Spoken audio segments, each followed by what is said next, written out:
ছাত্র জনতার অভ্যুত্থানে শেখ হাসিনা সরকারের পতনের ১ বছর হতে চলল। ওই সময় সরকারি বিভিন্ন প্রকল্প, ব্যাংকিং খাত, শেয়ার বাজার, পণ্য সরবরাহ থেকে অনিয়ম, দুর্নীতি আর চাঁদাবাজির মাধ্যমে হাজার হাজার কোটি টাকা অবৈধ আয়ের অভিযোগ আছে রাজনীতিবিদ, মন্ত্রী, এমপি সহ সরকারের উচ্চ পর্যায়ের কর্মকর্তাদের বিরুদ্ধে।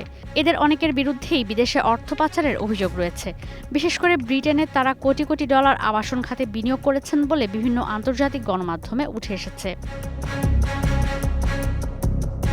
শনিবার এ সংক্রান্ত আরেকটি প্রতিবেদন প্রকাশ করেছে ব্রিটিশ সংবাদ মাধ্যম দ্য গার্ডিয়ান। এতে বলা হয়, গার্ডিয়ান এবং ট্রান্সপারেন্সি ইন্টারন্যাশনালের তদন্তে উঠে এসেছে আরেক চাঞ্চল্যকর তথ্য। জানা গেছে, তদন্তের আওতায় থাকা বাংলাদেশিরা ব্রিটেনের নিজেদের সম্পত্তি বিক্রির চেষ্টা চালাচ্ছেন।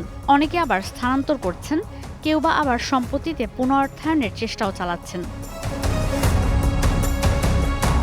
লন্ডনে রহস্যজনক এসব লেনদেনগুলোতে তারা কিভাবে সহায়তা পেল, এমন প্রশ্ন উঠছে যুক্তরাজ্যের আইনি সংস্থা ও পরামর্শ প্রতিষ্ঠানের যাচাই বাছাইয়ের মানের বিরুদ্ধে।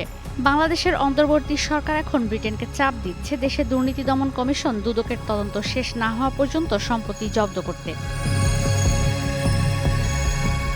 যুক্তরাজ্যের ভূমি নিবন্ধন কার্যালয়ের তথ্য বলছে, গেল ১ বছরে ঢাকায় তদন্ত চলমান থাকা ব্যক্তিদের মালিকানাধীন সম্পত্তির সঙ্গে সম্পর্কিত অন্তত ২০টি লেনদেনের আবেদন জমা পড়েছে, যার মধ্যে বেশিরভাগই ছিল বিক্রি, হস্তান্তর আর বন্ধকের চেষ্টার। এর মধ্যে ৪টি সাবেক ভূমিমন্ত্রী সাইফুজ্জামান চৌধুরীর, ৩টি বেক্সিমকো গ্রুপের ভাইস চেয়ারম্যান সালমান এফ রহমানের। গেল মে মাসে ব্রিটেনের এফবিআই হিসেবে পরিচিত ন্যাশনাল ক্রাইম এজেন্সি লন্ডনে শেখ হাসিনা পরিবার সংশ্লিষ্ট ব্যক্তিদের ৯ কোটি ডলার জব্দ করে।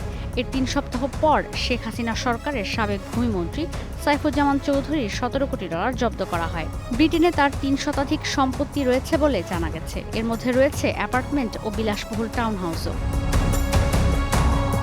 ঈশিতা ব্রহ্ম, স্টার নিউজ।